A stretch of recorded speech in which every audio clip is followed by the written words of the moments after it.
by the state security officers. We'll tell you more in this bulletin. Also coming up, Greater Accra Regional Security Council demolishes a number of illegal structures on water courses in the Sakumono Ramsar site near Tama. The team targeted structures built in the wetlands considered to be partly responsible for the floods. And also coming up in the bulletin, Vice President Professor Nana Jane Opoku Agyeman reiterates government's commitment to addressing menstrual hygiene challenges. She's calling for a collective effort to create period-friendly Ghana.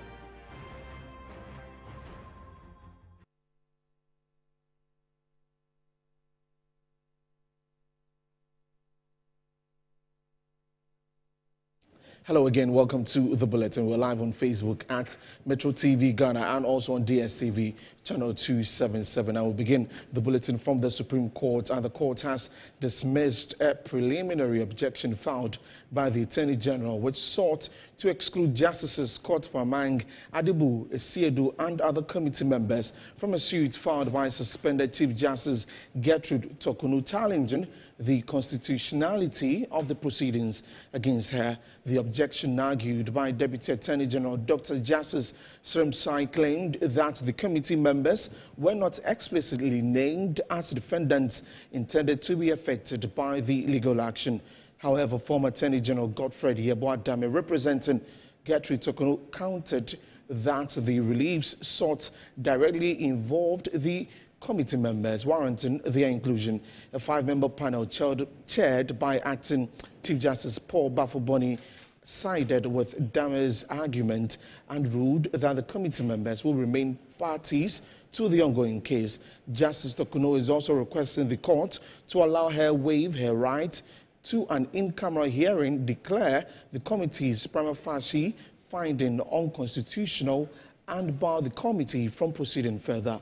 The injunction application is part of a broader suit seeking constitutional interpretation of the process being used for her removal.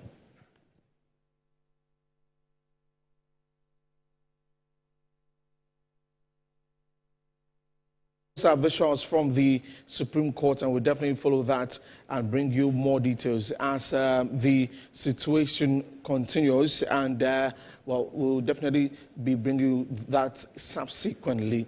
Now, away from that, we will get into the conversation about the MPP Ashanti Regional Chairman, that is Chairman Wontumi, and he has been hospitalized. That is the situation we have now as of Tuesday, 27th May, after reportedly falling ill during an interrogation by the Economic and Organized Crime Office here in Accra.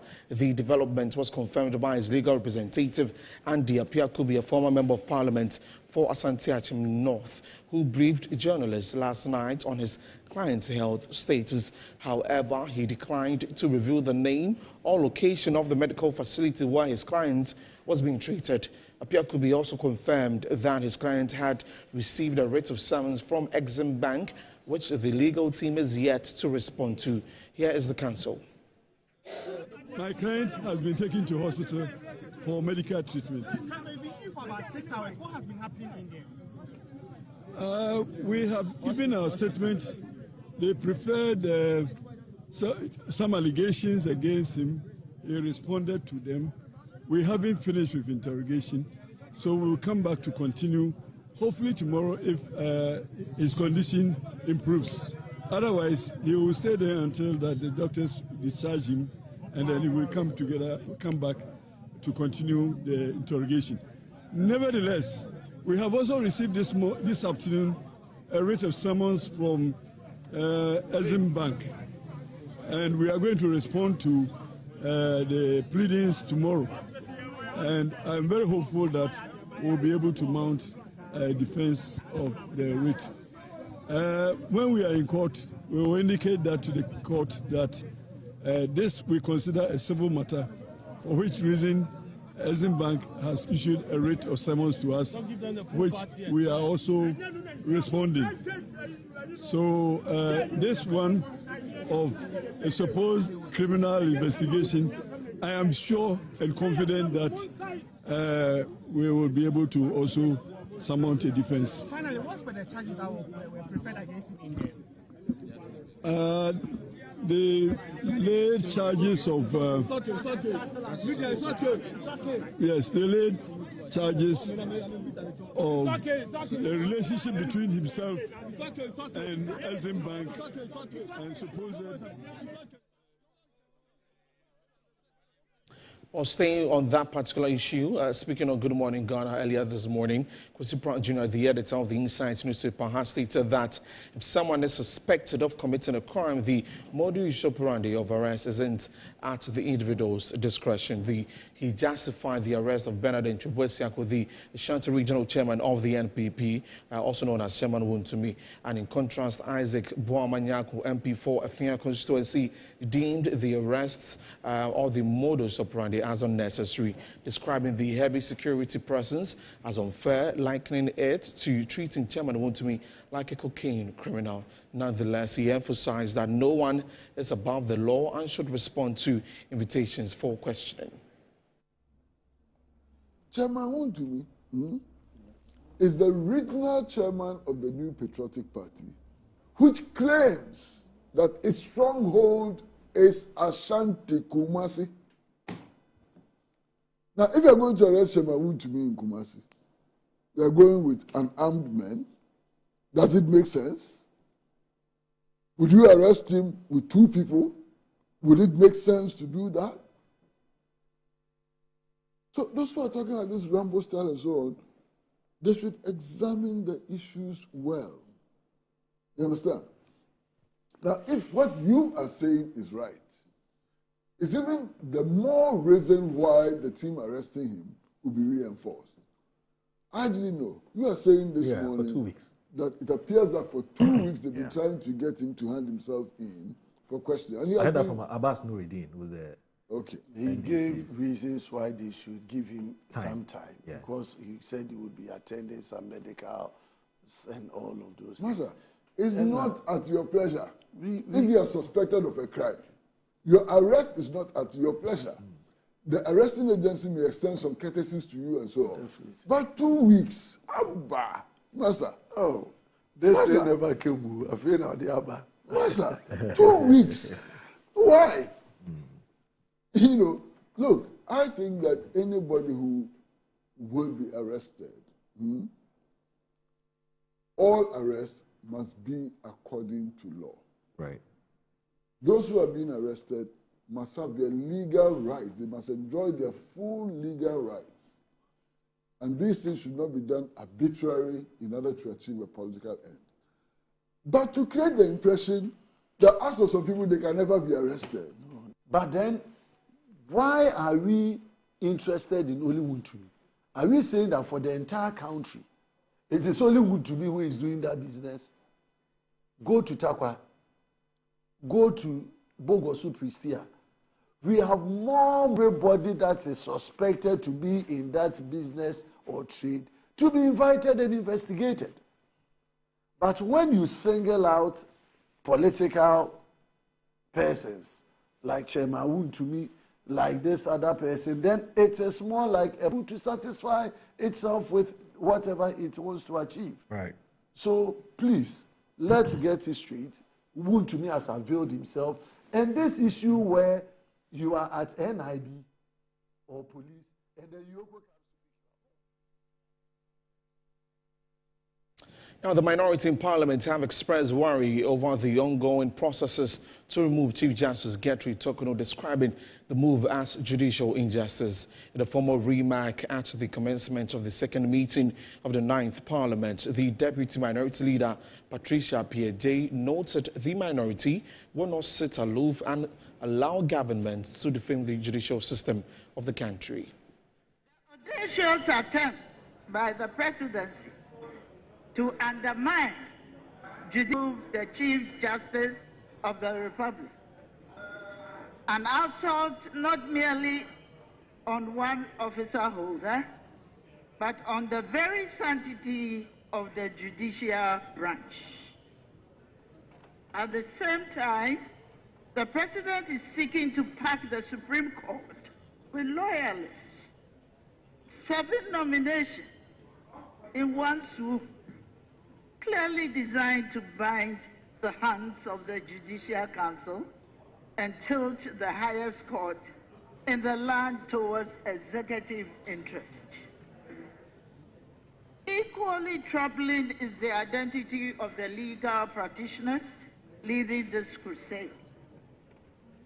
While the right to counsel is sacrosanct and every citizen is entitled to legal representation of their choosing, it is profoundly disquieting that the lawyers spearheading the campaign against the Chief Justice.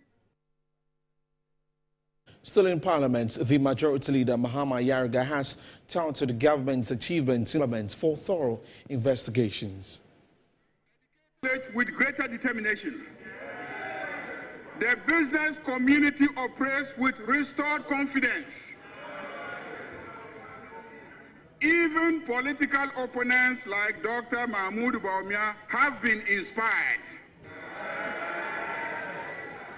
by this new wave of renewed optimism. Beyond our borders, Africa looks to Ghana as a model of democratic renewal and economic resurgence. Right, Honourable Speaker, during this sitting, the Majority Caucus will spearhead a rigorous pursuit of accountability in Ghana's public financial management. We will demand a full-scale parliamentary investigation into the handling of COVID-19 expenditures to ensure transparency in how emergency funds were utilized. Additionally, this House will revisit the unresolved Ajapa royalties deal and require a detailed update on the 190 million PDS scandal, a case of alleged fraud in power distribution that cost Ghana dearly under the previous administration. Furthermore, we will launch a comprehensive inquiry into the rampant sole sourcing practices of the past government, exposing how recklessness in contracting bled the nation's coffers while enriching a select few politically connected individuals. We will also summon Operation Recover All Loot, ORA, for briefings, particularly on the 36 financial cases worth over 20 billion United States dollars, including land-related fraud amounting to over 700 million United States dollars. The gravest danger to our democracy is impunity. If we fail to hold those responsible for this brazen plunder of public resources accountable, we betray the trust of every Ghanaian who demands justice.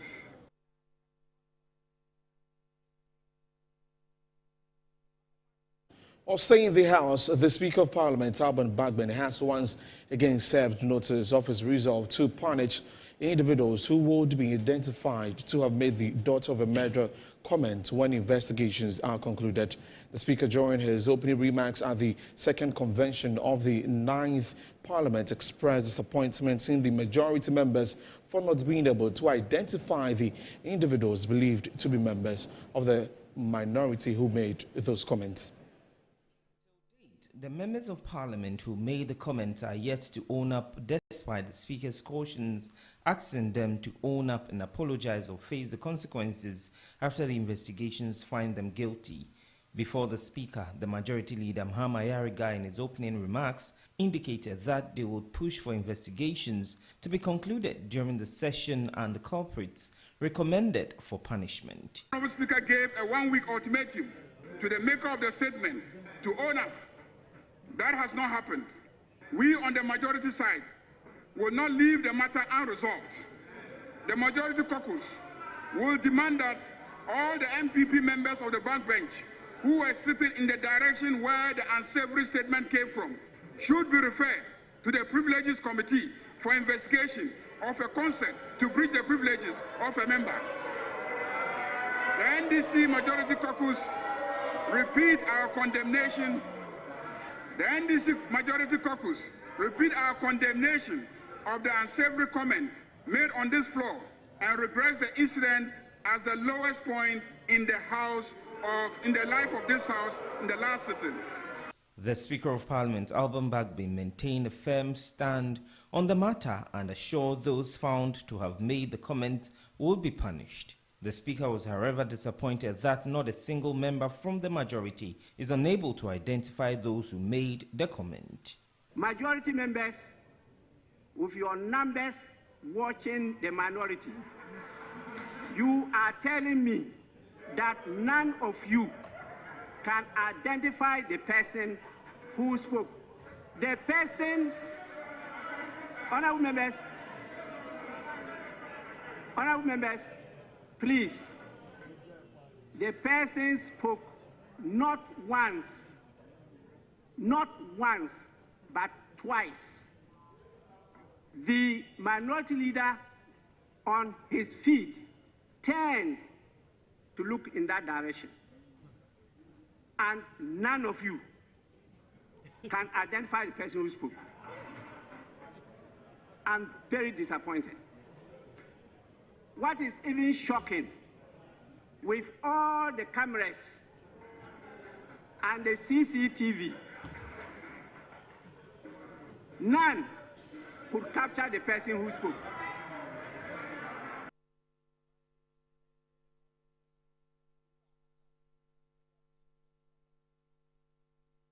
You're still watching the news updates here with me, Desmond Okrekodan. So now for two other stories. And amidst global trade tensions, Ghana is positioning itself to seize new opportunities emerging from shifting world trade patterns.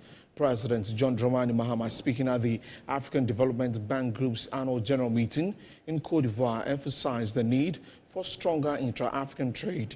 He stressed that while the trade realignment offers promise, it can only be fully realized with the rapid development of critical infrastructure across the continent. Pull ourselves out by our bootstraps, because there's not going to be a free dinner anywhere. And that means that we must, one, mobilize more revenue locally. And I mean, with the assistance of the African Development Bank, I think that we're doing quite fine. But domestically, we must mobilize revenue locally. We must add value to our products, and we must get a better share for the natural resource endowment that God has given us. And so I believe that is a signal to all of us to look inward and see how we can trade more amongst ourselves. Happily, we have the protocol on the African Continental Free Trade Area, which the majority of African nations have ratified. And so what it means is that we have the opportunity to be able to trade amongst ourselves. And I'm happy that the African Development Bank and other partners have focused on investing in the trade infrastructure amongst ourselves. It's not enough to just have a protocol on continental free trade. If you don't have the railways, you don't have the highways, you don't have the aviation connections to be able to exchange goods amongst yourselves, it amounts to naught. And that's why the investment in railways, in ports, in highways and others is very timely. And I think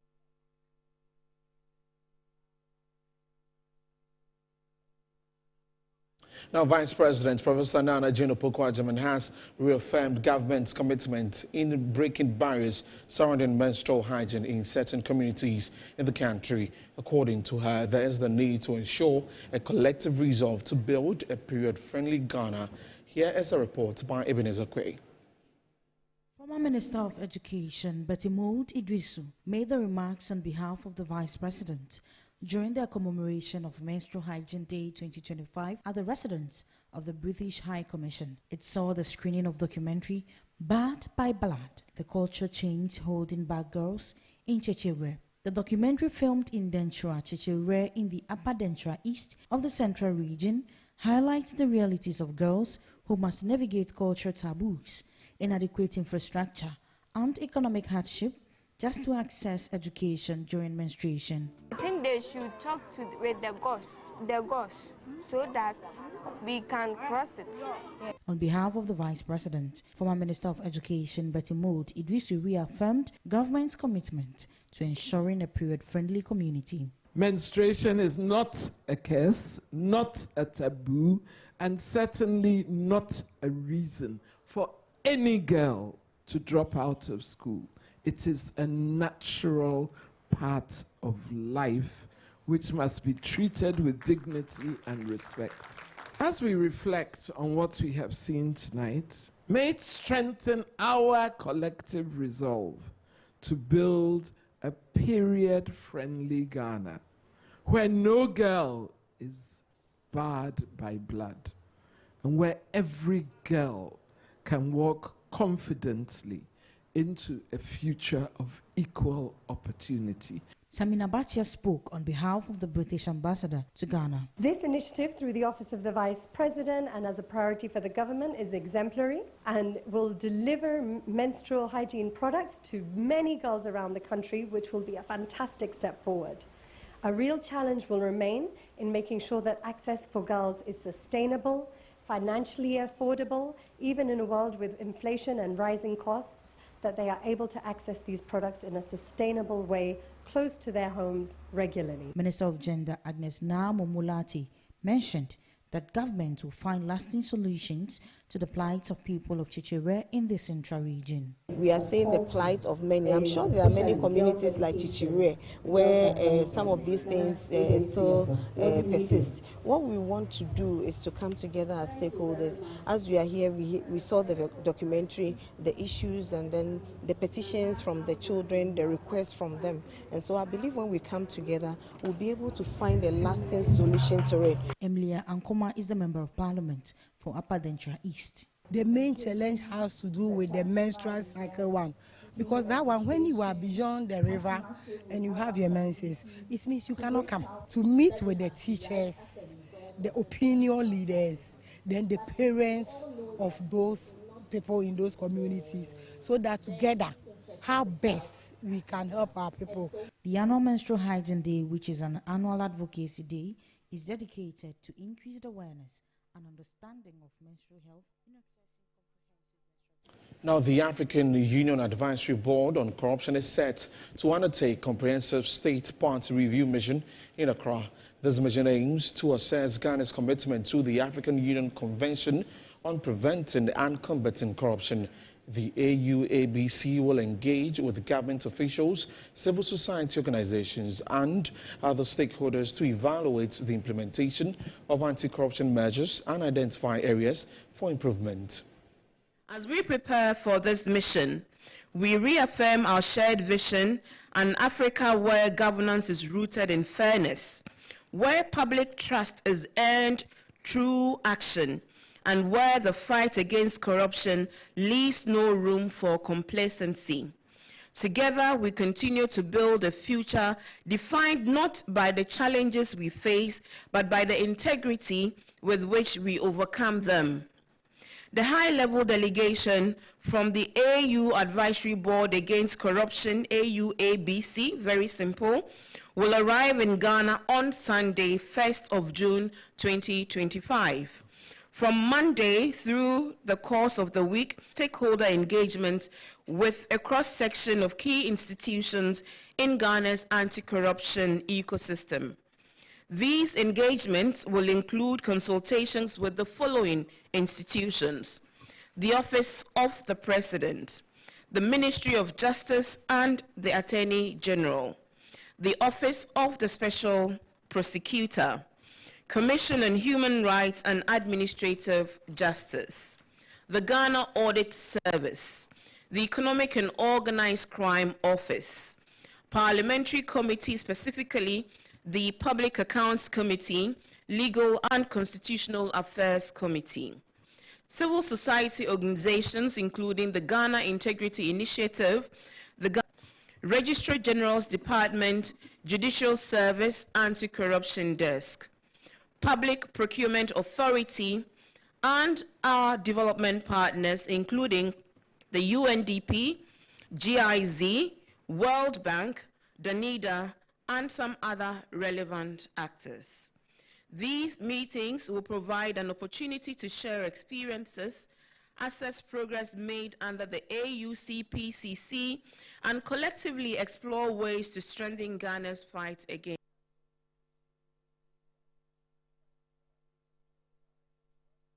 Now, the Greater Accra Regional Security Council, in collaboration with the National Security and the National Disaster Management Organization, is carrying out a demolition exercise on water courses within the Sakumara Ramsar site.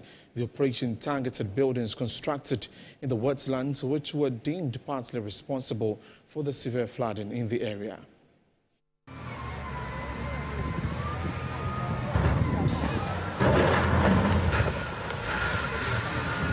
The same sites we are.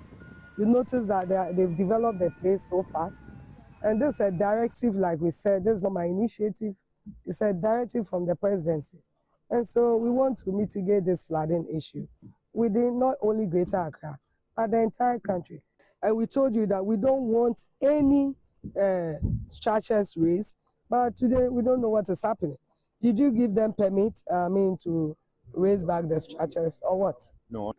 The issue or the challenge we face is that anytime we are here, we are confronted by recalcitrant langars who always chase us out. Unfortunately, we are not having any weapons or anything that will protect us. There are situations where we come around and the developer will call somebody and the person will say, ACP Alasan from police headquarters. And the police will have to go back with us and tell us they can't guarantee our presence here. So the contact of that ACP Alasan, apparently we gave it to NIB officials. They are doing investigations. But for me, if a police officer has been assigned to undertake an operation, I don't think he should listen to anybody from anywhere. So if an imposter has called that, I'm calling from police headquarters, so go out of that site, and you also oblige, it means that somebody has not done his work. Not about people who are powerful, have access to purchase, have access to pay for illegalities to be permitted, not for people that can put up structures like this. So I don't know where the human face is. It's for all of us.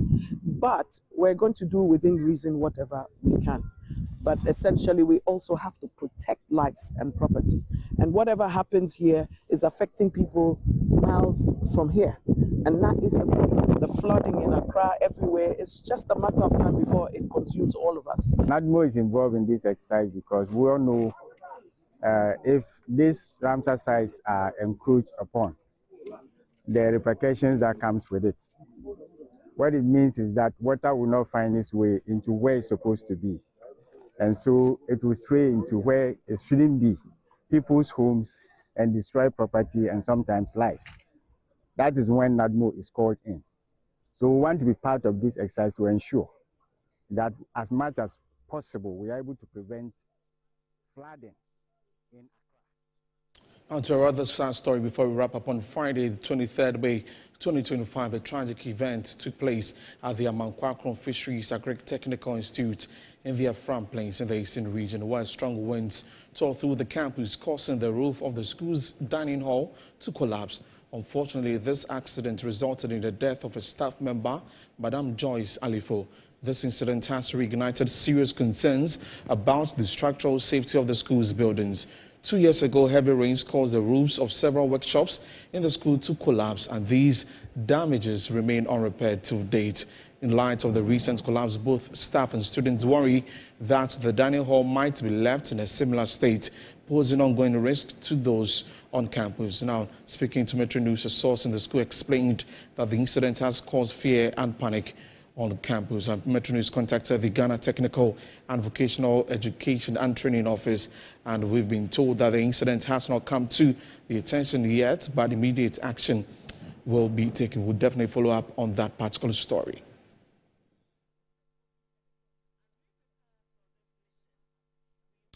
And that's all for the news updates this afternoon. Thanks for joining me. I am Desmond Okrekudas. We're taking a break. When we come back, Annie Ifampofo continues with Good Afternoon Ghana. Please stay with us.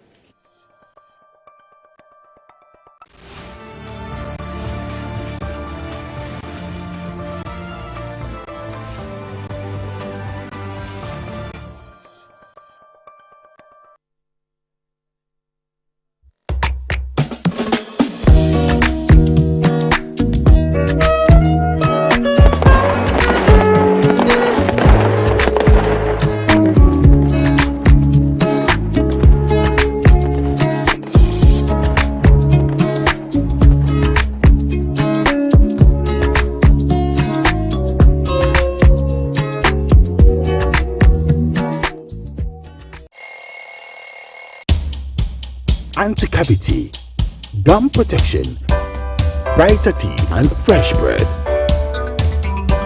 I'm a fair missy way. The patch of Bantama. Matisse.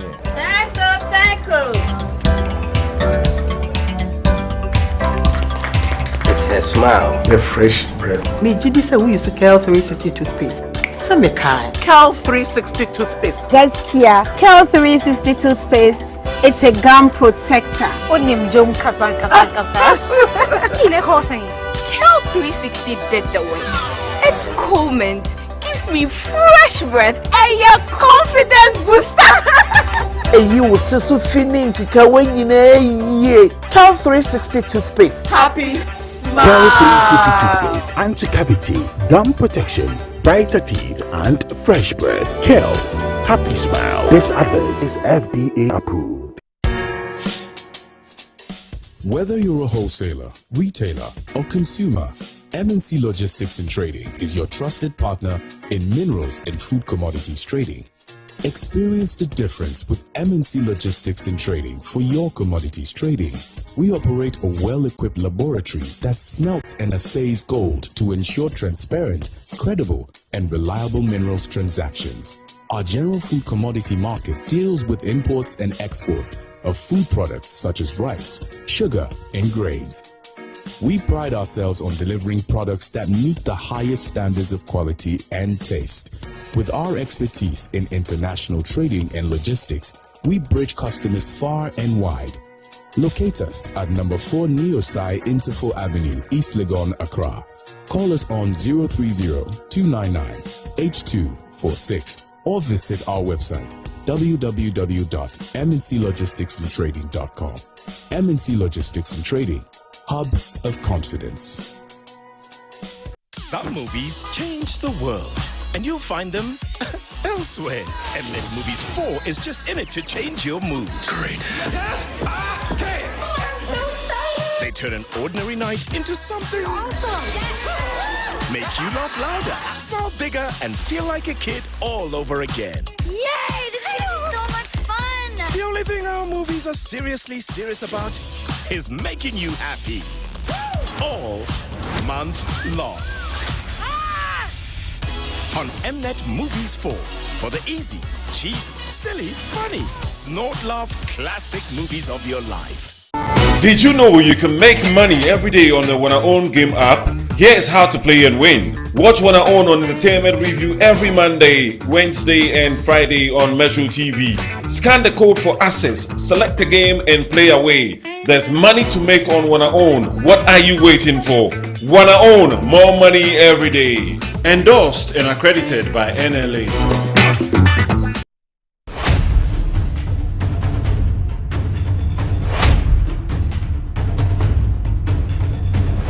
Digital alone doesn't solve problems.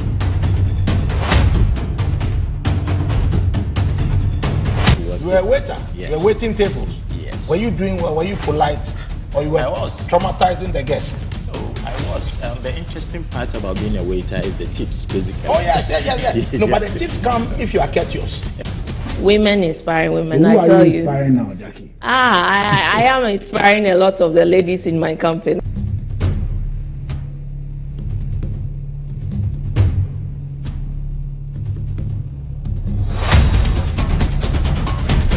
As marketers, I'll put my hand to my chest and say we are to blame because we have not demonstrated enough our role, our place at the table of men. But aside from filling the gap, I think that it sends a signal to Africa that the time has come for us to be more self-reliant. Woblema tesaji Yehowa, woblema tesaji Yehowa, hani jembi fe aleake, ohe wale na woyo.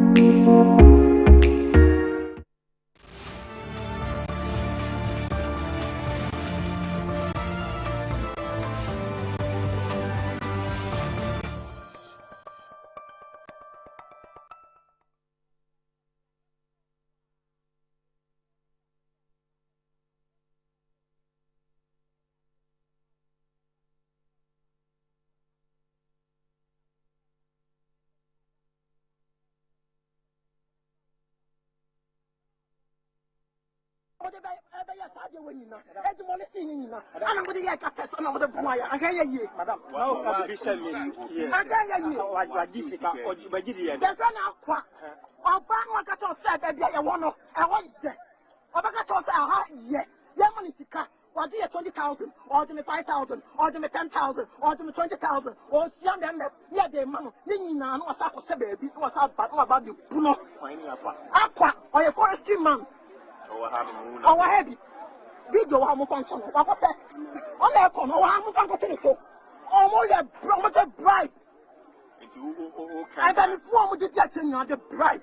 I don't know where any now. Almost giving see ya. Now, what? Now, what would you have bribe? No, who is a higher flat area? Over 40,000. I would in home. Now, over 40,000. I would yap on home. About how that you say, demolition, or about the catcher say, I come up. I have the beer fine. The beer fine. And see, I young just say, now the beer come up. Young sit down. Now, sister, why would you sit down? Who say a higher flat area? Higher flat area because now since you know flat started free MF estates and then you sit down sir because in some the one who sit down when you're feeling the air come back. Stand that down here. Now you go. Someone drink Ghana from me down here. Someone drink Ghana from. What drink Ghana from? Not someone for not to be the same one. Then I'm all yeah. I'm what yeah. Then I'm all yeah. Authorities are they talking about? They the same. Can you first address the accusation for us? No, what I'm saying is, he mentioned that the lands have been sold by authorities. As for the accusation, I don't know what they are talking about. Because for me, I will come to work. If where you are building is wrong, I will tell you where you are building is wrong. But humanly speaking, you will not get everybody supporting you in doing your work. Day in, day out, you might have enemies.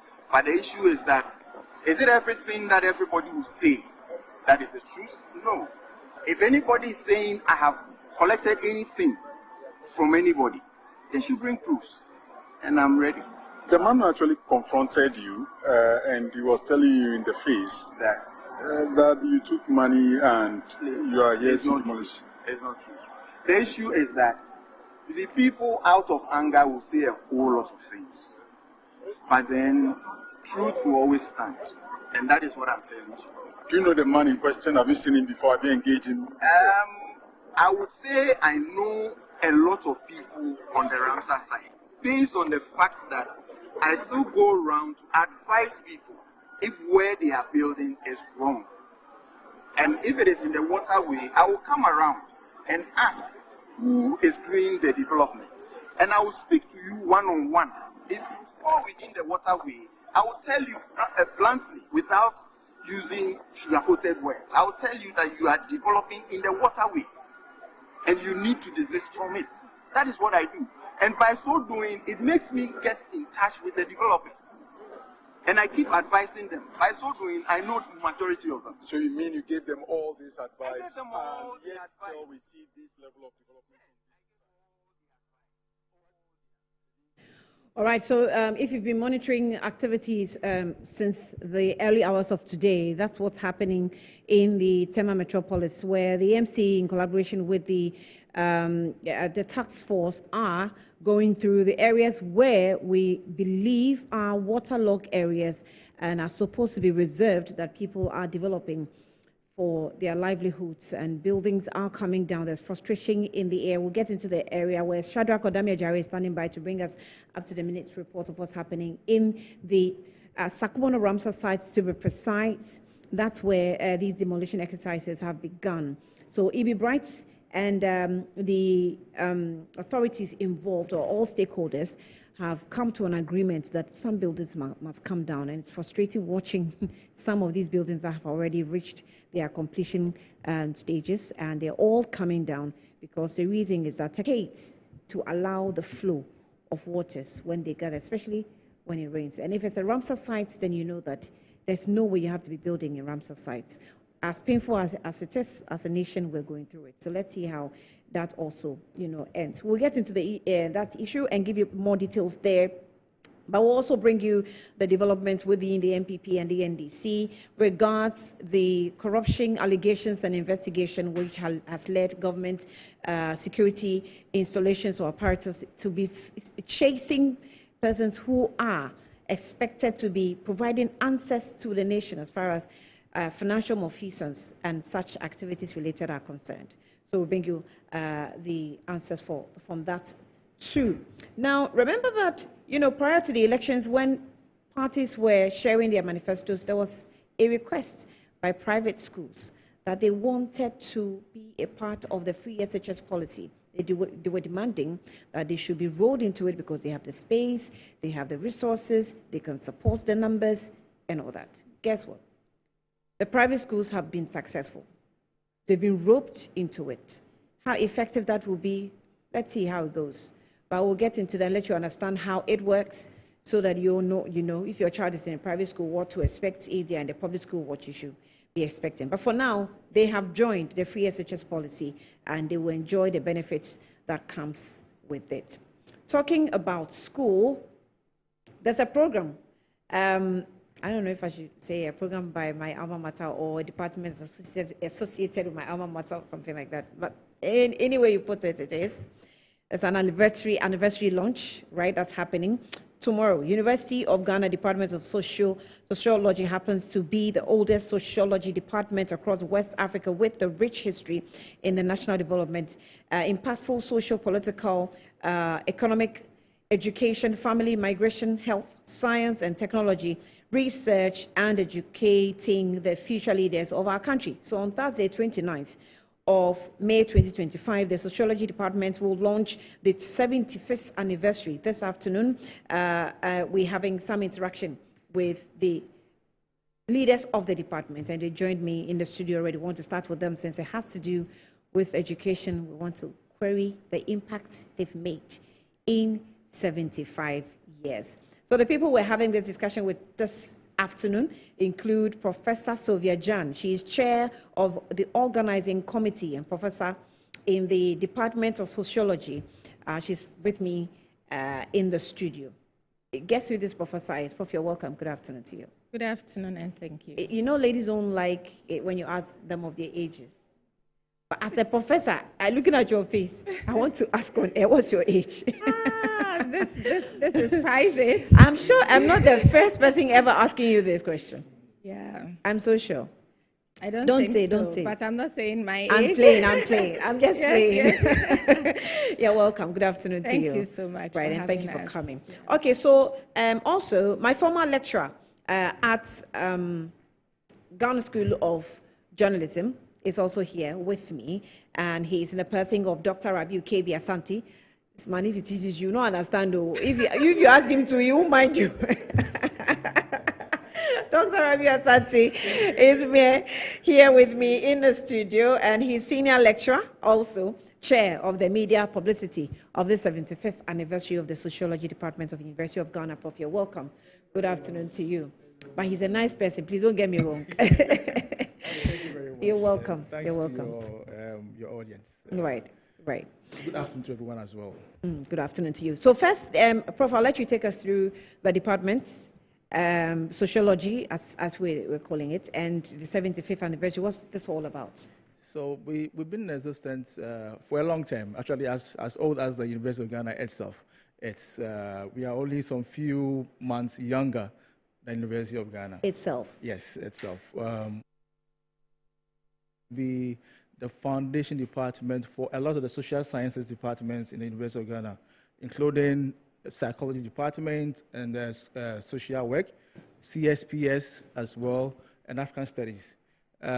We've actually been of the formation days of Ghana as a country. Our first HOD, head of department, was Professor Buzia, who apparently happens to be the first sociologist in Africa. And we've gone on to train different individuals across Africa and also the West. On the lighter note, Professor Buzia, I mean, there was a video that trended about his relatives demanding that, if you name the University of Ghana after Professor Buzia, that's something small. You haven't done anything. Did you consider that? Actually, we have our space named after him, the Buzia Quadrangle. Our department is set on is the only department on the hill at the University of Ghana. Oh. And that space has a history department, English department, all close by. Within that space, we have the whole space named after Buzia himself. Oh. And his family has been involved in the department's activities over the years as well. So, yeah, there have been some few other things going on. But beyond us, there is a university's decision to decide to name other places, to him as well. So that's beyond just the department. It also involves the council and the university body as well. So this is a 75th anniversary. You're saying that it actually forms a foundation to the social sciences of the university. Prof, you want to add a little to it, to what Doctor said already? Yes, so we believe that our department actually gave birth to several other departments in the university, as well as institutions and centers that we have now on campus. So we can boast or we can talk about social work. They came out of us. We also have CSPS, that is the Center for Social Policy Studies. They also came out of us, and several others. And so sociology is more or less like a department that has given birth to several other departments as well as institutions and centers within the university. Aside that also, when you come to the university, we have different departments, different schools. However, you find our lecturers or faculty members teaching in those other departments, because the discipline sociology has to do with human interaction within the society. And so wherever you find human beings and interaction is taking place, you need a sociologist to help you understand anything that is happening. So you find us, we have faculty teaching at the medical school. We have faculty teaching at the consumer sciences. We have faculty teaching at different places on the university campus. And so wherever you go, you find sociology. It's interesting, and, on the lighter note again, there was a time Doctor gave us an assignment. And that assignment, my class were just about, I think, 5. Yeah. The journalism class were like 5. And he teaches research methods. And he gave us an assignment. It was so difficult. My members had to sleep in my office to get the assignment. So when he told me about the sociology department, I was thinking research methods, sociology. Anyway, but there's this myth about sociology. I know, I understand that if it forms a foundation actually of life with almost everything that's involved in life. But there's this myth that when you say sociology, persons don't understand the impact it actually makes on either a student offering sociology. When you say sociology, I go, the sociology there, what are you doing there? That kind of thing. They look down on that course, I'd say. What are we doing? Has it come to you, or am I like in a different world? Has it come to you, and how do you intend to turn things around? Well, often from the outside, when you hear the discipline, you don't know much about it. But when you come in, then you realize how important it is to you. So we found students maybe in their first years, they come in and they have issues with being given that course to take in the university. However, as they go through the course, the program, then they turn around. So by the time they get to their second, third year, they are now coming talking about how beneficial the course has been to them. Okay. But then aside that, I think we have to encourage people to understand that once you are dealing with human beings, you are dealing with human behavior, you will definitely have to understand how people behave. For instance, you can't just get up and then go to a rural community and decide that you want to dig a borehole, maybe close to a particular area, without getting the community members involved. Because at the end of the day, there's a reason why they prefer to go to other places to where it won't give them the opportunity to interact and the town gossip and all those things. They may not find it attractive to patronize it. But when you get them involved, understand their needs, and then together you co-create whatever their solution or intervention you are coming up with, you will see that it will go a long way to help the people. So for us, we believe it's always important to get everybody involved, understand why people do what they do, so that you'll be able to give them the right solution. Yeah, but Doc, I also think it's a discipline. Other disciplines try as much as possible to make their discipline appear attractive, such that you don't have to convince a student to, go into that discipline. So it means that we have some task on our hands to make the discipline that attractive. Yes. Yeah. Well, I think that for a number of things, I would say, have worked against us over the years. But the key thing is that we had always had students coming in. Students were coming in droves. Actually, our department happens to be the largest department. So if you have this number of students, that definitely tells us that this is a course, a program people really like. The challenge is when people are not within our space, they tend to see it differently. But if you look at it from a different angle, you understand how crucial this program is for everyone. My colleague just mentioned that sociology is about human interaction. I see that wherever 2 or more people are gathered, sociology is already working. Because without human interaction, nothing gets accepted, nothing gets developed, nothing gets achieved. If you design a product and you are in a factory and it's targeting human beings, there's a need for you to understand how that group will accept it, how they will use it, how it will affect their lives, and how it will change their life patterns. We are into understanding social change, and everything around us is affecting us in different ways. So people will appreciate these more if a lot more of our activities are showcased. And it's not just a case of sociology struggling to showcase its work, but it has to do with the academic institutions across the country. There's a need for us to showcase what we are doing. And I think that the way even AI is transforming our spaces now, every higher education needs to justify its inclusion. Whether you are a sociologist, a medical person, there's a need for you to understand where the world is going to. How best do you do that? Is AI not a threat to sociology? AI can never be a threat to sociology because human interaction generates between people. And AI cannot project what we are discussing right now, can it? Yeah, but unless we're not seeing the future of AI. Yes, but the future of AI... And the threats. Yes, but the future of AI cannot replace culture. Well, I don't know, but I'm seeing things very differently. Yeah, so you know that AI is human-generated? Yeah. Okay, and we put human anticipated actions into AI. Yeah. So the AI is supposed to interact with human beings. Yes. And that's interaction between human beings and machines. Well, but we seem to be creating a system that will take over the activities of human beings. Yes. And that is the ultimate future. That was what we said about internet. And we are still here. We are still in the same space, in the same world, where we are using internet, but it hasn't taken over everyone's life. We still have to interact with the internet. There are people living their lives online. We need to understand how that life is transforming their own physical spaces. So the idea of sociology focused on interaction goes beyond just the physical spaces we find ourselves in.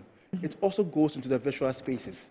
So we don't only just focus on the physical interactions that go on between communities and individuals, but we also focus on digital spaces as well. People live their lives online. People now are into virtual games. They have communities online. They have a married partner online that they engage with in virtual spaces. And these are things that we are also involved in as a unit. So the essence of sociology being transcending the physical spaces goes beyond just what the impact is for AI on our communities, but it's also about how we are also engaging these platforms to generate new societies into the future. If you can add something to that, yes. how we are doing that. Yes, so with the AI issue, the other thing, I think one good role that we can't do away with the sociologists is just from a research that I conducted not too long ago, where we were trying to look at how we can use AI to assist adolescents with disability to have access to sexual and reproductive health information. Now, we set out working with somebody from the computer science department, so they would take part of the technical aspect. But then as a sociologist on the team, what did I discover? We observed that most of the large language models that we picked information, that is question and answer pairs, that adolescents may be likely to ask using a chatbot, we realized most of the content were foreign. When I talk of foreign, I'm talking about they were not localized. Yeah. And if you talk about sexual and reproductive health, you will get to know that our context, our norms and values regarding sexual and reproductive health is quite different from what you will find in the global north, the so-called global north. Yeah. And so if our adolescents are going to access AI, have access to chatbots and other things without our local content in it, you can imagine what kind of sexual and reproductive health education they will have access to. At a point, we had to bring in Ghana Health Service to help us vet some of the question and answer pairs that we had pulled from the larger data. And indeed, for some of the topics, we had more than 1,500 questions that must be edited. And had it not been for a sociologist being on the team, if it had been for just the person with the natural science background, they might just go on with the information they have. But then we bring in our cultural values, our norms, we consider all these things before we come out with even such an instrument that can help adolescents improve on their sexual and reproductive health. What I'm interested in is what you just said. You know, as a department, 75 years, I mean, if it were a human being, would have been dead by now. But you want to find out, yeah, how many children did he have? How many grandchildren has he got? You know, and all that. So I want to know if, I mean, looking at you, you're probably fairly young, but there are people who were there before you came. So you probably must have some information of what their achievements have been so far. What do you think that from the University of Ghana, which of course one of the premier, the premier university is the premier. You know, the premier university now. What impact have you been able to make with all the products you've churned out into the system? We have that problem of the gap. Okay. That we, you know, the education and the products we're churning out don't seem to fill in the gap. Yeah. So let me start from mine, and my colleague will also continue. So, you know how in the colonial days there was a need to redevelop Tema, right? Yeah. And there was a need to have the Tema community. A number of our colleagues in our department were deeply involved in the process of assigning people to relocating those who were living in Tema in those days to Tema Mahi at the time. And they had spent some time to understand how that could be done, where certain buildings should be put to ensure that the culture of the original folks living there will still be kept intact. Yeah. And these were guys who influenced the ways in which the community itself was designed. There were some geographers who were also involved as well. But beyond just the architectural design, sociologists were actually on the ground assessing the ways in which the communities could be designed in a way that it would take care of the needs of the people. We've gone into several spaces. Across the modern development, same issues also happened. We've been involved in every major national project way back to the colonial era. And even now, as we speak, we've had our colleagues who have gone through our department, some being ministers, some being CEOs of institutions, some being Supreme Court judges, some being chief lawyers in a country. So beyond just training the human capital, we've been able to shape people to fit in roles that actually make them more influential. And if you speak to anyone who has done influential, what do you mean? They are able to understand how to interact with human beings, understanding the cultures of people and how that shapes their own work pattern, and how they are able to relate the content of the things that they generate. But is that what you see in the current Ghanaian leadership? Well, I'm not really focused on the leadership of the current They are the government. same. You can't. Yes, you can't detach from that. Yes, but they're the same people. But the focus. No, they're the same people. The focus. The point is I want on, to make is it's not about somebody being a judge. It's really not about somebody being a teacher. It's not about. It's about the person's impact. Yes. You know how the person has impacted or humanity, positives we've been able to drive. But over the years, Ghana is. You're older than Ghana. Sociology is older than Ghana now. Oh yeah. Yes. Yeah. So it means that it's with your age. Yeah.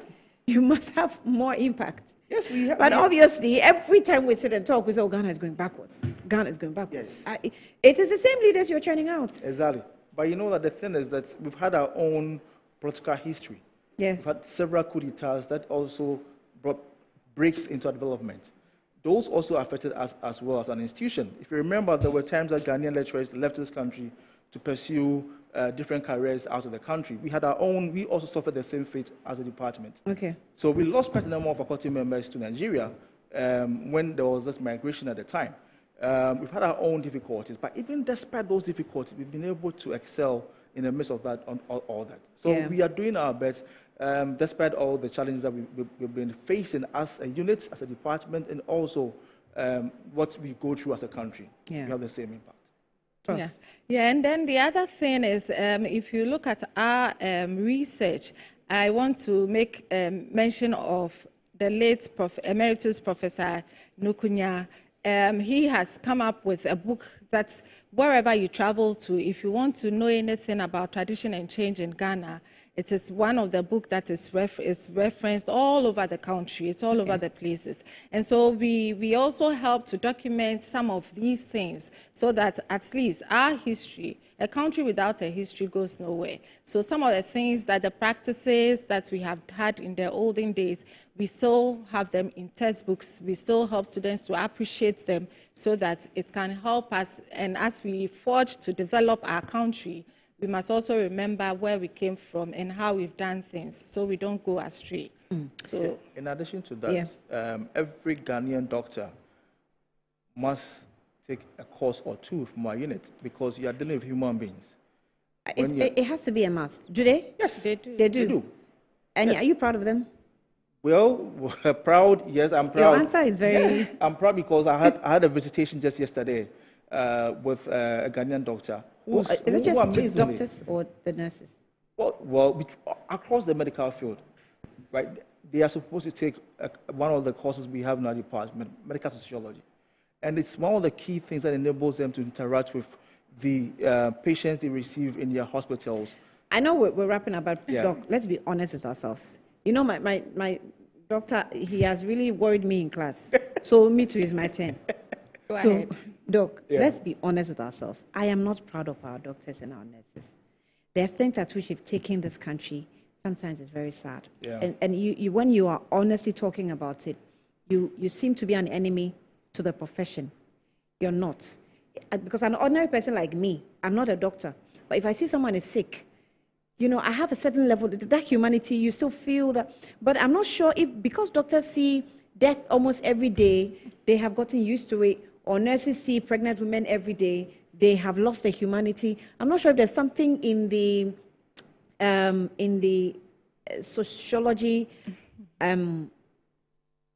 what's it called? Discipline that must awaken your spirit almost every second. Yes. Is there anything like that? Yes, so we have... Because there should be. Unless that thing is not working in them. First of all, I think it's not, as a sociologist and a researcher, I won't support you saying doctors. You don't generalize. Okay, I'm not, okay. So we say some. Most. Exactly. Yeah, so we say some because you can't put everybody on the same or in the same basket. But you see, when the report becomes overwhelming, then you know that you have a greater number. I mean, not by research, but just by observing, you can tell that, okay, then the reports But then it could be more than you are seeing. You are just seeing the surface. We've done studies that have pointed out some challenges that healthcare professionals have been experiencing.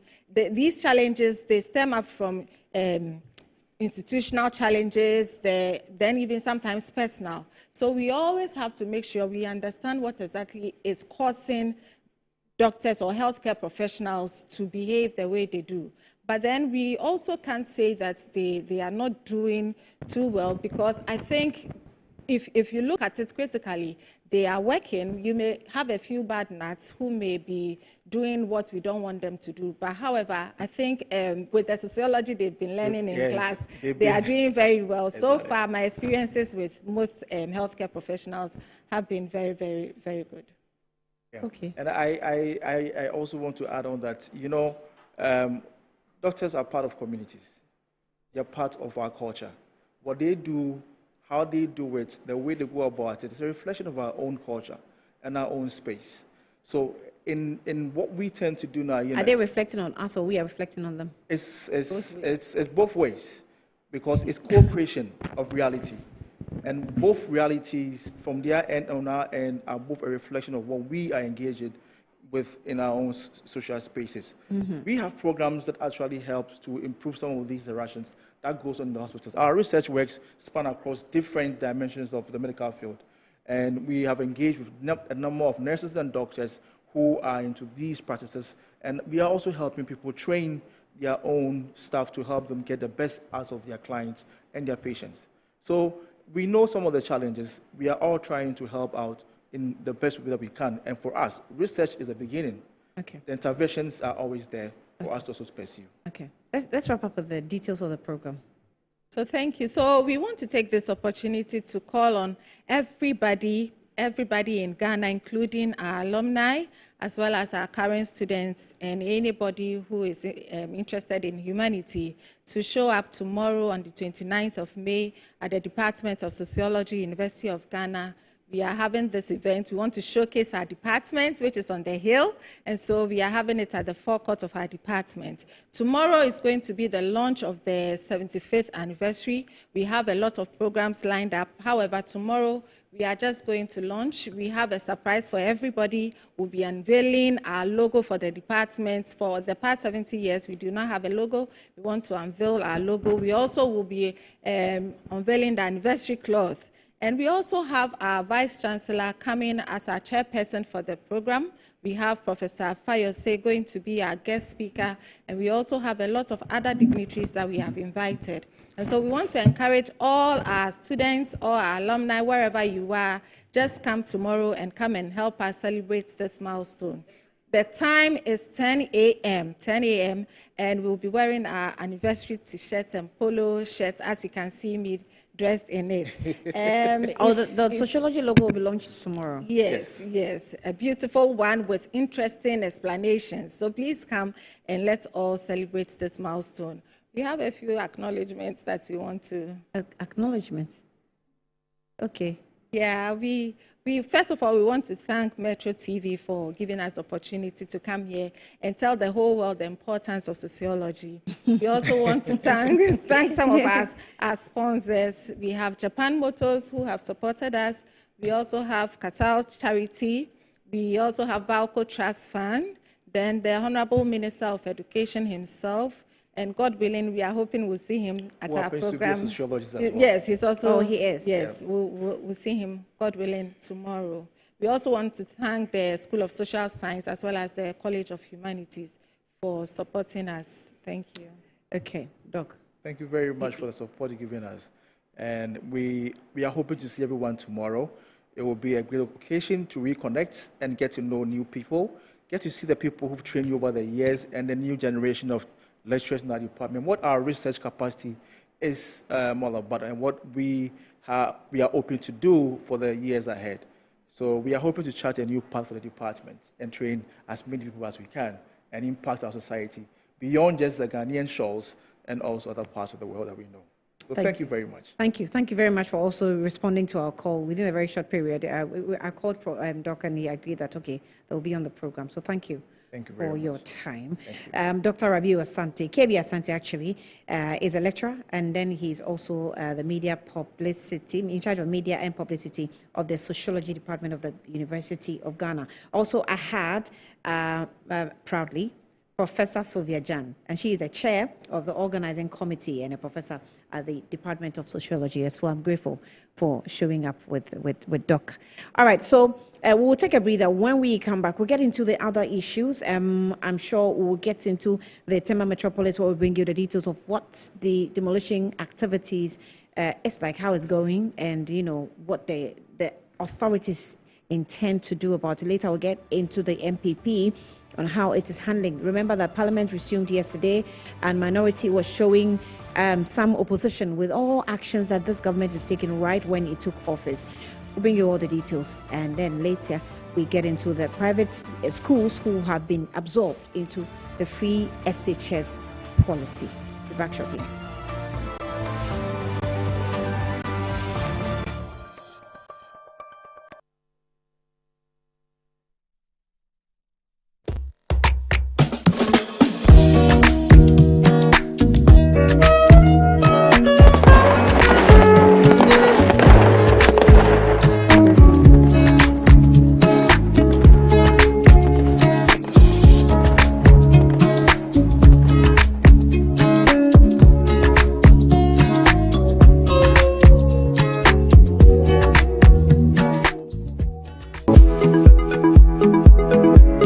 Sometimes the unexpected happens and the hero falls down in his own story. But he needs not stay down for long. Cosmopolitan Health Insurance is your trusted health partner. Whether an individual building a business, with Cosmopolitan Health Insurance, your medical care is our concern. For the best health insurance solutions for corporate institutions, groups and associations, families and individuals, choose Cosmopolitan Health Insurance from our over 700 accredited health service providers nationwide. Call us on 0302 540 668 or 0501 678 547 for all your health insurance solutions. Cosmopolitan Health Insurance, your medical care is our concern. Whether you're a wholesaler, retailer, or consumer, MNC Logistics and Trading is your trusted partner in minerals and food commodities trading. Experience the difference with MNC Logistics and Trading for your commodities trading. We operate a well-equipped laboratory that smelts and assays gold to ensure transparent, credible, and reliable minerals transactions. Our general food commodity market deals with imports and exports of food products such as rice, sugar, and grains. We pride ourselves on delivering products that meet the highest standards of quality and taste. With our expertise in international trading and logistics, we bridge customers far and wide. Locate us at number 4 Neosai Interfo Avenue, East Legon, Accra. Call us on 030-299-8246 or visit our website www.mnclogisticsandtrading.com. MNC Logistics and Trading, hub of confidence. Some movies change the world, and you'll find them elsewhere. Mnet Movies 4 is just in it to change your mood. Great. They turn an ordinary night into something awesome. Make you laugh louder, smile bigger, and feel like a kid all over again. Yay! This is so much fun! The only thing our movies are seriously serious about is making you happy. All month long. On Mnet Movies 4 for the easy, cheesy, silly, funny, snort laugh classic movies of your life.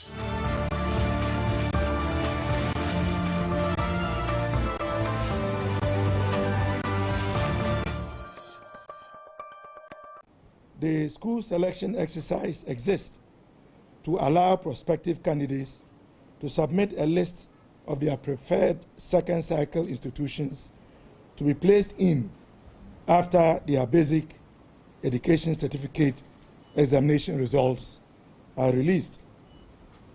In view of this, a selection form is given to parents, guardians of these BEC candidates by the head teacher of the junior high school the awards attend, and parents, guardians are required to fill it out.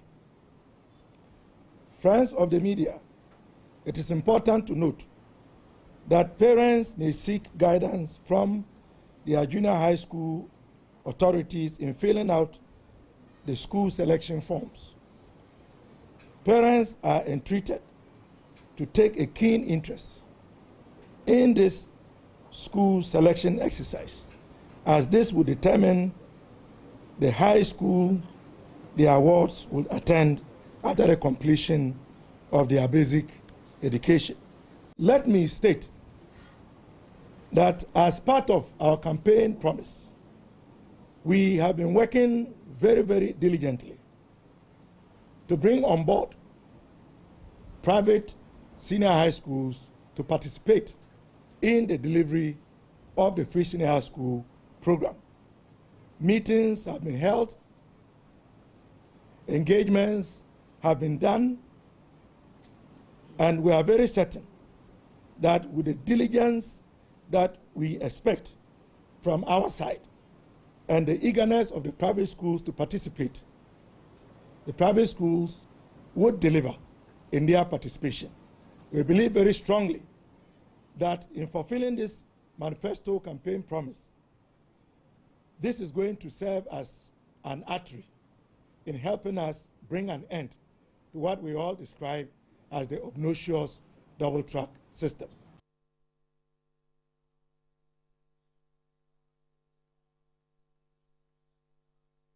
Just gone by is Dr. Clement Apaki, Deputy Minister for Education. Let's also now interact with Professor Damasos Turosong. He is the President of Ghana National Association of Private Schools. He's joined us via Zoom. Prof, thank you so much for your time. You're welcome to Good Afternoon, Ghana.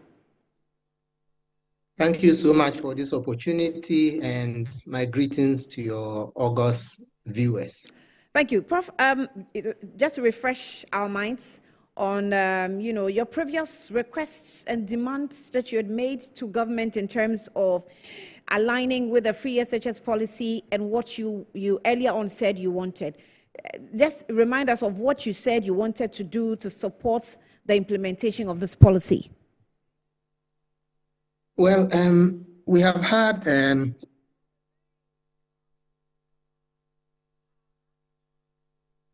government. We had opportunities to host His Excellency President Mahama at our events. In 2022, we had a Koforidua conference where we invited him, and for the first time, he pledged to make private schools part of the free SHS program. And then last year in February, we equally had him at our NAPS Week launch, where he reiterated the same promise. All along, we have indicated that we are ready and willing to support government in rolling out the free SHS, not because of some selfish reasons, but because we believe that it will assist in promoting secondary education in the country.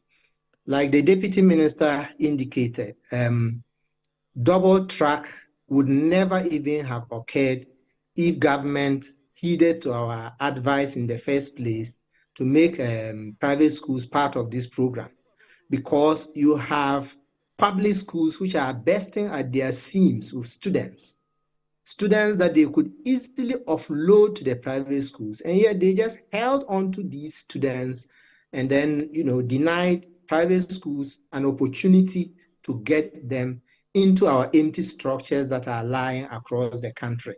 So our demand all along has been that if we are made part of this program, it will enhance quality, it will enhance fairness in distribution of resources, and it will bring about quality even at the public sector, since they will have fewer numbers to deal with going forward. Okay. So the good news we have, at least for you, is that you have been absorbed now into the policy. Is it a full absorbing that has taken place, or we're starting on a pilot basis? Well, the indications we are getting is that it's not on a pilot basis. I think that government is absorbing the schools in their entirety. Obviously, schools would have to meet some criteria before they are considered, I believe. First and foremost, you must have been, you must be an authentic school that is regulated by our regulatory authorities like the National Schools Inspectorate Authority. You should have certain basic facilities which shows that you are a school of good standing. And, based on that, some bursary of some sort will be extended to the school based on the population, the student population, and other criteria. All right. You earlier on said that if the government had listened to you earlier, we wouldn't have the double track system in existence. Have you taken stock of the number of students that are lacking enough accommodation, and then also the facilities needed to make up for the numbers that we're recording, and you have the capacity to absorb all that? Yeah, as far back as 2017, when this policy kick-started, our position has just been that we have the capacity to receive the the intake, the increased intake of students based on the free SHS program. I can tell you that at our level, students' numbers have reduced by over 80% since the onset of this program. To the extent that if you had a student of a school with a total population of 1,000 students, you'd go there now and find only 200 students in this particular private senior high school because of the free SHS. A lot of our schools have rented out their hostel facilities, have given out their classroom blocks for some other activities, you see. So the capacity exists for us to absorb whatever number of students, will come due to the double track being reduced to a single track system. There's simply no doubt about our ability to receive students based on this free SHS experiment. That means that you have also taken stock and you know that you can make up for the numbers that we're recording within the public sector. I mean the public schools. Absolutely. We have taken stock. A lot of our schools will be returning to their pre-free SHS operational capacity, which is enough to absorb the students. Bear in mind that before the free SHS, we didn't have double track. And one of the reasons is simply that the private schools were operating to capacity and taking in as many students as they could afford. So shedding these students to the private schools will not be a problem for us at all. What's the package like? We know that the private schools operate on a different level, make different demands, and then maybe comparatively a little bit on the high side. Is there any different package that government will have for you as compared to the public schools? My understanding is that this is going to operate like a kind of bursary system, where a certain amount is allocated to each student. Now, if an amount like, let's say 500 Ghana cedis is allocated to each student, and that doesn't meet the total cost of training that particular student, then obviously the student will have to make up for the difference. So if it costs 1,000 Ghana cedis in a private school to train a student, and government gives you 500 Ghana cedis bursary per the free SHS system, the students in that private school will now have to make up the extra 500 needed to be trained. Oh, I also do understand that. Government will pay for day students and not boarding students. So if a student goes into boarding, tuition fee component will be paid for, while the boarding component, the student's parents may have to bear that. That's interesting. How far have you communicated that to, parents and students itself, your stakeholders, as far as this, exchange program is concerned? And are they ready for, that, difference that's coming? Well, this announcement came only yesterday. But we are all now. Yeah, but I mean, it's something that you've been clamoring for it. So you must have engaged them, before, maybe even before the elections. Yes, but they hadn't formed government yet. So yes. If you go assuring parents of what is to come, it may have been difficult. But now that gladly the announcement has come and we are getting the nitty-gritties of what the package is going to look like, it's not going to be difficult for us to communicate with our parents. As to whether, and again, mind you, the policy will not even affect students for this academic year. So the parents that will be affected will be those who will be coming next academic year, not this academic year. So as we speak now, we don't even know who those parents will be. But what I do know for certain is that many parents will welcome this because, I mean, if you were to pay full fees for the training of your child and government takes a portion of it, I guess you would be glad to embrace it and to have your child trained. What we are anticipating is that the private schools will resume their position as leading institutions for quality education, and that a lot of parents will send their children back to private senior high schools once again.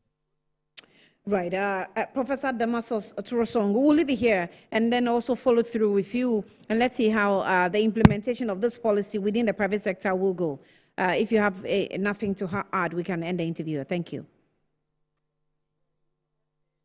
So, Prof. Damasos Turosong is the president of Ghana National Association of Private Schools, confirming that indeed they have been absorbed into the free SHS policy that's already rolled out by the previous administration. This government has come to hear the plea of the private sector, the private schools that are done. But let me also remind you that the Supreme Court, dealing with the procedure in removing the Chief Justice, also have unanimously striked out and suspended the Chief Justice's supplementary affidavit on the basis of lacking merits. That the Chief Justice actually filed an affidavit, to actually render the removal process unconstitutional. But as she adds the affidavit, they're saying that the Supreme Court unanimously saying it's lacking merits, and so it has been striked out. On the scene is the Chief Justice together with her husband, Mr. Tokunu. So, of course, accompanied by security officers. So they are the ones climbing up the stairs of so that's the couple, the Chief Justice and the husband, who has been very supportive right from the beginning of this matter to the current stage that we're in. We'll give you subsequently what the impact of that. But let's now crossover and get you into the area of the demolition activities going on in the Tema metropolis, the Ramsar sites to be precise. I see the Greater Accra Regional Minister Linda Oklu there on the screen. I'm sure they will capture that. But my colleague, Shadrach Odami-Ejari, presidential correspondent, and also a reporter, Metro TV, has actually rushed to the scene and is bringing us some live reports from that area of where the demolition activities are ongoing. Shadrach, thank you for your time. Good afternoon to you.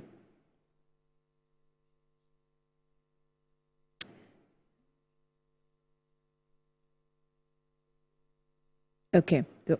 We're trying to get Shadrach to tell us exactly what's happening. Shadrach, can you hear me? Good afternoon.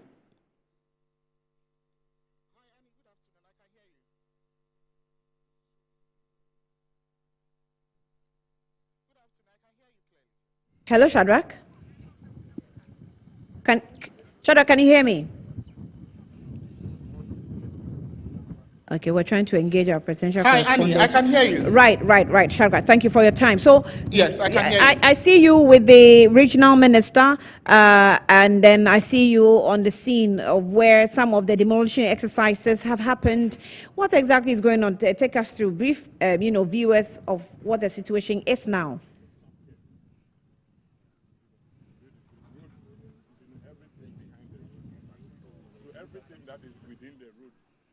Right, so if we would cast our minds back, this fight against encroachment on wetlands and Ramsar site started some years ago. We have run with the former regional minister, Henry Quartey, who was championing the cause of people leaving the Ramsar site and wetlands and then building their structure.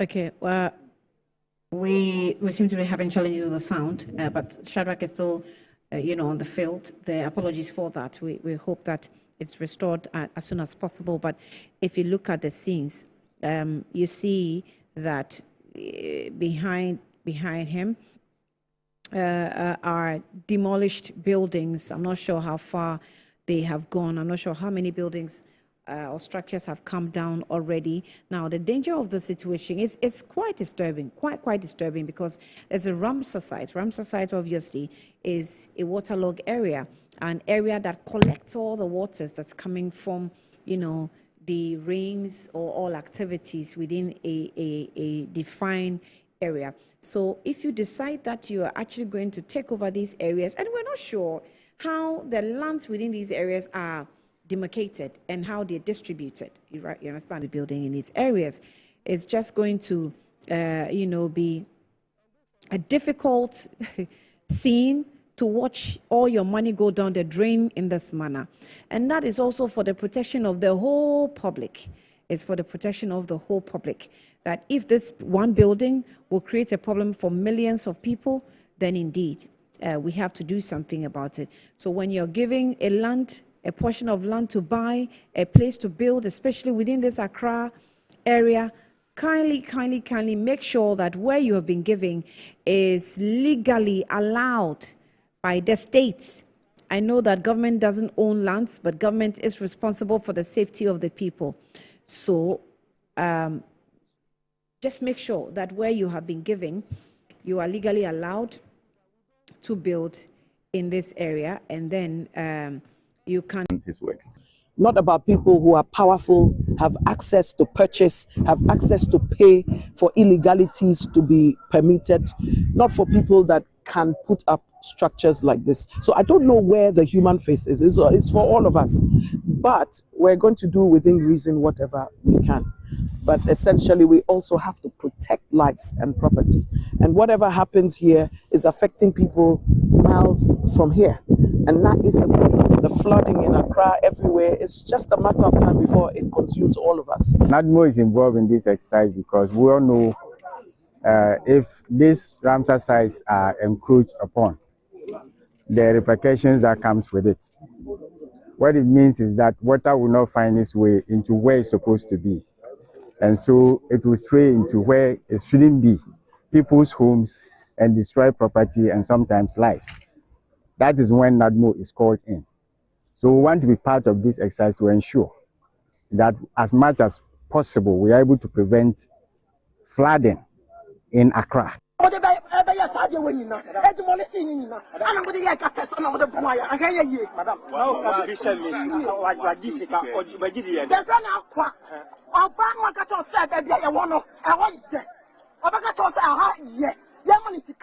do you 20,000, or do me 5,000, or do me 10,000, or do me 20,000, or see them yeah, they man, you know, what's up with baby, what's up about you, Puno, Aqua, or a forestry man, or heavy video, how much function, or what on their corner, or how much function, or more your promoted bribe. I bet if one would get the bribe. Now, what would you bribe? No, one is a higher flat area. Over 40,000, I would do home. Over 40,000, I would have home. Over how the trust say, demolition, or by the catcher say, I have come. I have you fine. You are fine. And see, I young just say, now be there come. Young sit down. Now, sister, wow, we see down. That area be because now, started free MF estate, and then you sit down, sir, because in some the one who sit down, you're feeling the air come back. Sound that down it here. Now you go. Someone drink Ghana from me down here. Someone drink Ghana from. What drink Ghana from? Not someone for not to be the same one. Then I'm all yeah, I want yeah. Then I'm all yeah, I'm all yeah, from four. I buy a crop.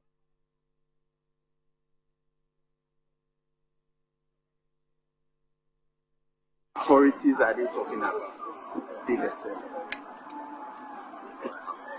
Can you first address the accusation for us? No, what I'm saying is, he mentioned that the lands have been sold by authorities.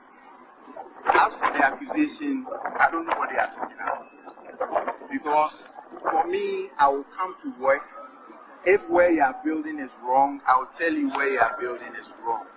But humanly speaking, you will not get everybody supporting you in doing your work. Day in, day out, you might have enemies. But the issue is that, is it everything that everybody will say that is the truth? No. If anybody is saying, I have collected anything from anybody, they should bring proofs. And I'm ready. The man actually confronted you and he was telling you in the face that you took money and you are here to demolish. It's not true. The issue is that, you see, people out of anger will say a whole lot of things. But then, truth will always stand. And that is what I'm telling you. Do you know the man in question? Have you seen him before? Have you engaged him? I would say I know a lot of people on the Ramsar side, based on the fact that I still go around to advise people if where they are building is wrong. And if it is in the waterway, I will come around and ask who is doing the development. And I will speak to you one-on-one. If you fall within the waterway, I will tell you bluntly, without using sugar-coated words. I will tell you that you are developing in the waterway and you need to desist from it. That is what I do. And by so doing, it makes me get in touch with the developers. And I keep advising them. By so doing, I know the majority of them. So you mean you gave them all this advice? I gave them all the advice. Still we see this level of development on this side? I gave all the advice. All the advice. They didn't take your advice? With the man's confrontation, there are hundreds of people here. I will ask, why would he pinpoint just you to come in? Because I'm the site man. And as a leader, if anything happens, nobody will mention any other person than the leader. So that is how I see it. Your full name? My name is Thomas.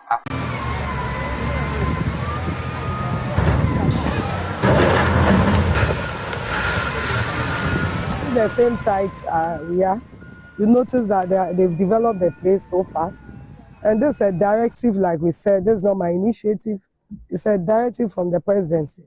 And so we want to mitigate this flooding issue within not only Greater Accra, but the entire country. And we told you that we don't want any structures raised, but today we don't know what is happening. Did you give them permit, to raise back the structures or what? No, the issue or the challenge we face is that anytime we are here, we are confronted by recalcitrant langars who always chase us out. Unfortunately, we are not having any weapons or anything that will protect us. There are situations where we come around and somebody, the developer will call somebody and the person will say, ACP Alasan from police headquarters. And the police will have to go back with us and tell us they can't guarantee our presence here. Okay, so those are earlier videos served us by Shadrach Odami-Ajaribe. He's joined us back again. Let's try it once more. Shadrach, if you can hear me now. So what were you saying earlier? Right, so Annie, I was talking about the encroachment, how serious the encroachment is for Ramsar site and then wetlands in Ghana. One, you can how it affects food security, and then one of our major challenges, especially in urban development or urban development, is floods. So usually we see that once the heavy downpour is in, almost every home in Accra would get its taste of floods. That in another bit, I have mentioned food security flood, and then we can also look at clean water, and all these ones are under the SDG goals Ghana have subsequently signed onto, and making sure or trying to put all the SDG goals together on the part of health or general well-being for Ghanaians. But here at the Sakumono Ramsar site, like I was saying, I was here a couple of years, I think a year or two ago. And then currently what you are seeing in your shot, or the places you are seeing in your shot, were not even developed. They were all green lands, wetlands, where you could see greens, even though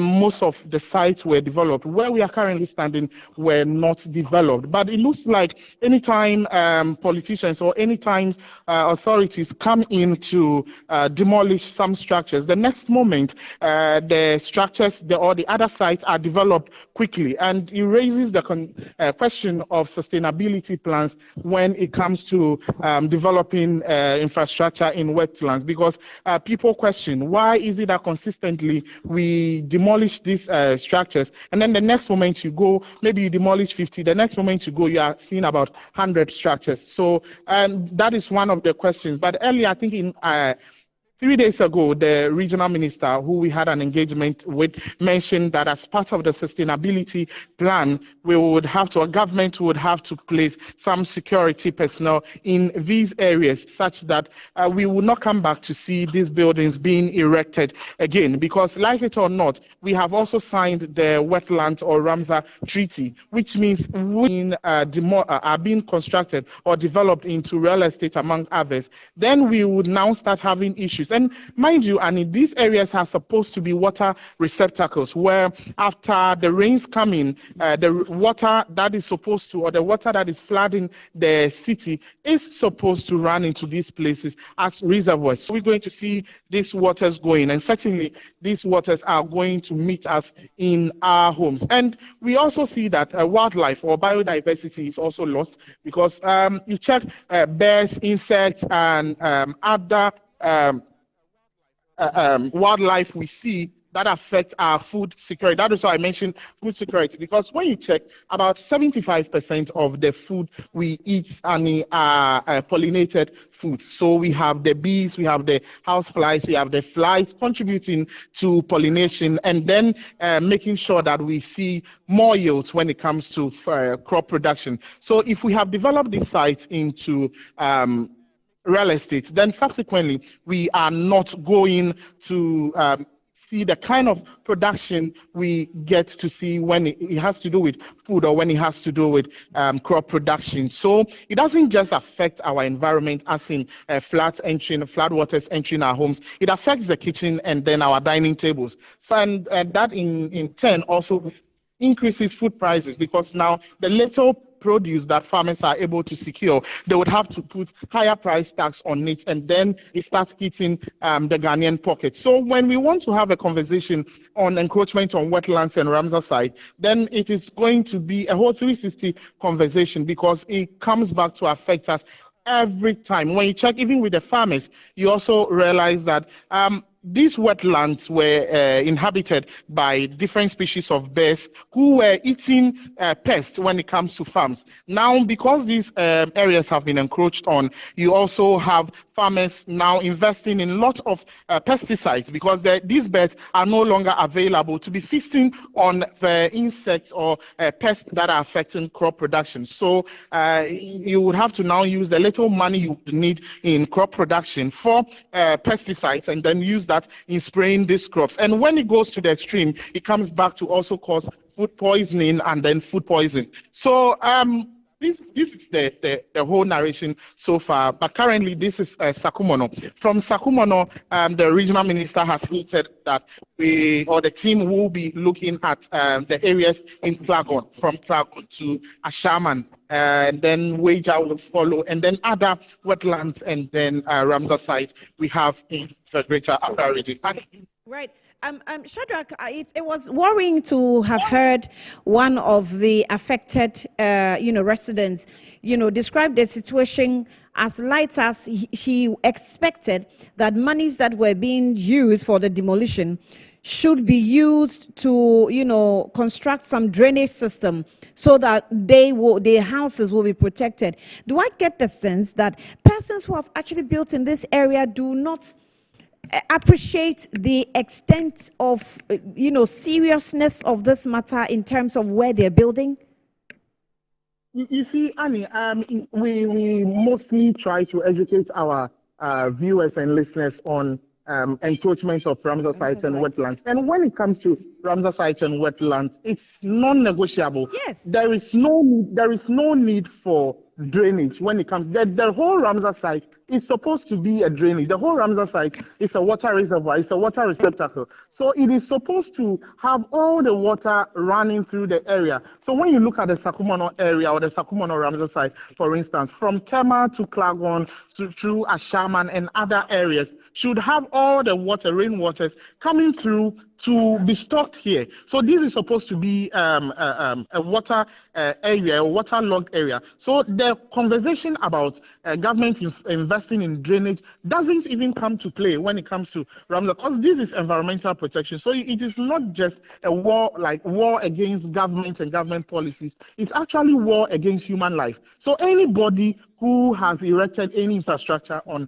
wetlands or Ramsar site, you are actually engaged in criminality, for want of a better word. So the whole conversation of government investing in drainage or government trying to do proper demarcations doesn't even come to play, because nobody is supposed to live here. This is supposed to be more of a rich biodiversity area and an habitat for wildlife, not human beings. And you realize that we've recorded stories in areas where people now start complaining. We've seen crocodiles in our homes. We've seen Patas monkeys in our homes. We've seen Mona monkeys in our homes. This is because we have decided to go into their homes and then take control. So now that they do not have anywhere to stay, they will now start evading our homes. So Annie, the whole conversation of drainage, I think people should get it clear that it doesn't, when you check the Ramsar and wetlands charter, there is no conversation, or it is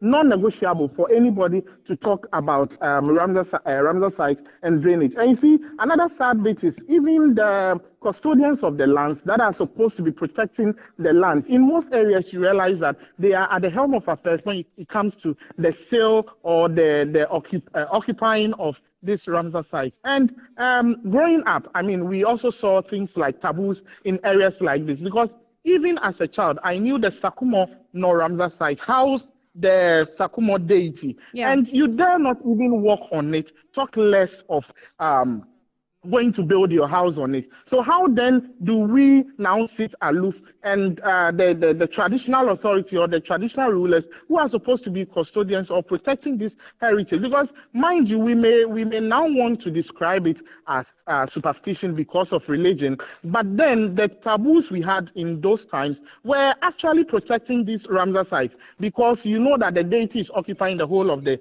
Sakumo Ramsar site or the Densu Delta or maybe the Wager site. So you are not going to build there, and then we were not seeing the flats like we are seeing today. But now you even have, as I'm speaking to you now, right in your shot where the demolition is going on, it's a church. And yes, the church painted pink and white. Wow. So now, yes, it's a church. From your shot, where the excavator is, the whole site is a church being erected there. Meanwhile, these religious leaders are supposed to also help in the education of the citizenry on the dangers of occupying wetlands and Ramsar sites. So if you are also occupying this site, who is then going to do the education? And it is based on all these things that people have decided to tag this whole taboo thing as superstition. So people will start running with tags like I am a chosen among others, because now I feel I am more Christian than anybody, so I can go ahead and build in this site. And personally, maybe to give viewers a teaser on it, we are coming up soon with different features on Ramsar site encroachment. We are looking at Ramsar site encroachment and how it affects plat. We'll later on look, it's actually serialized, so we'll look at Ramsar site encroachment and how it affects food security. We'll look at taboos, religion, and Ramsar site encroachment. We'll also look at clean water and then Ramsar site encroachment, all coming up soon on Metro Television and Original Television. So, Annie, so far, this is what we've been able to gather. I see the regional minister also roaming on other parts of the site here with other NADMO officials. So like we did yesterday, we'll still be having different conversations, several conversations with them. I am personally interested in how we are going to sustain, or Ghana is going to sustain this, because it doesn't just happen here. When you go to the Ashanti region, there is also the Owebi wetland or the Ramsar site. And now people have started encroaching in that area. So subsequently, now when it rains, you see the areas around Kanoso and its environs also getting flooded. So that is how serious it can get when people decide to settle in Ramsar site. So, Shadrach, just before you go, after these demolition exercises are done, because it's a wetland, are we doing any effort to clear the debris that will be gathered after the demolition exercises, or are we leaving them there? Right, that is another conversation I also want to have with the regional minister and then the hydrologists and environmental experts on site. Yeah. Because in as much as we want to clear the area, or government would want to clear the area for free flow of water, or for the place to be able to do their work. Mind you, anyone who constructed their building here started from underground. There was some concrete nowadays, and do not get the debris of, or even prune the land to get what is actually beneath the earth out and then put in their proper places. We now have to deal with the same collapsed debris we are seeing, or all the collapsed building that government pulled down, now becoming the main blockade when it comes to water running, or flood waters running to where they are supposed to be. So that is another conversation we would also be having, getting details from the authorities that are of the people that matter. Shadrach, kindly do organize all the persons involved, the victims. I don't know if I should call them victims, but everybody involved in this, because we'll have an extensive discussion, in the next 1 day, 2 days, Friday to be precise, maybe, so that we'll see, how far we're going, for us to all help with educating people on the risks in occupying these wetlands. Right. Shadrach Odame-Ajari is a presidential correspondent there, and that's where we'll draw the lines. But the activity is still ongoing in terms of demolishing exercise or buildings that have taken charge of the Ramsar sites or the wetlands. They are supposed to be areas that have been demarcated to collect all the waters within a certain residential area, like the Sakumono areas, all the waters that are running from one point to the other. The Ramsar site, or the Sakumono Ramsar site, is a collecting point. So it is not a place to conduct drainage systems just to allow, so that you allow the buildings to sit in the water. No. I mean, if you even do so, then it means that even that building is not going to have a strong foundation, because it's a waterlogged area. So that's what we're faced with. And the exercise is still ongoing, as you can see. These are live videos coming in from the Tema Metropolis. And Shadrach is there, will subsequently bring us all the details of what we have to understand. We'll continue this conversation another time. When we have some more time here on Good Afternoon Ghana, I'll draw the lines. Apologies for our inability to bring you the conversation with the MPP, but it's still a running story.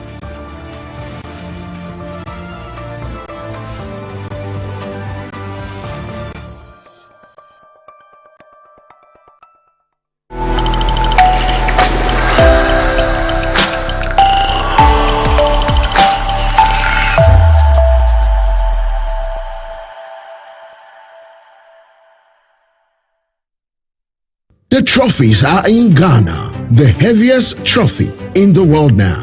Heavier than the Oscars trophy, heavier than the Grammy trophy, heavier than the BET trophy. The most expensive trophy now has arrived in Ghana for the Ghana Celebrity Impact Awards, GCIA. I bet you would want to hold it. I bet you would want to see it. Feel it. I bet you would want to touch them. Okay. Grab your tickets, reserve your table for the night of unforgettable experience. Date is 7th June 2025. Time 5 p.m. red carpet, 7 p.m. main event. The venue is the Conference Center Arena. For reservations, call 053-755-0058 or 053-7535-390. The Ghana Celebrity Impact Awards, celebrating impactful Ghanaians.